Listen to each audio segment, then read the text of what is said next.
Когато бяхме пред парламента, те кротко седяха на дивана. Или четяха детски приказки, или гледаха за Елза и Ана.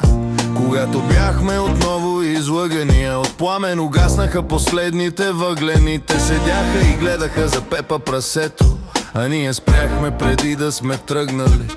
Когато ни смачка системата, едни останахме, други избягахме. Те смениха градина с училище, ние дори не обърнахме внимание. И когато ги видях на площада, товара на своите плещи нарамиха. Може би тяхното детство пропуснахме, но днес нашите деца ни отсрамиха.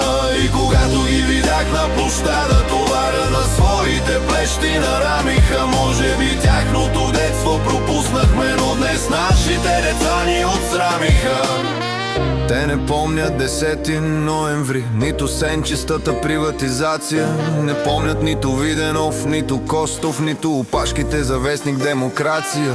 Те повтарят, разбира се, грешките, които и ние зад гърба си оставихме. Но те няма да направят компромисите, които родителите им направихме.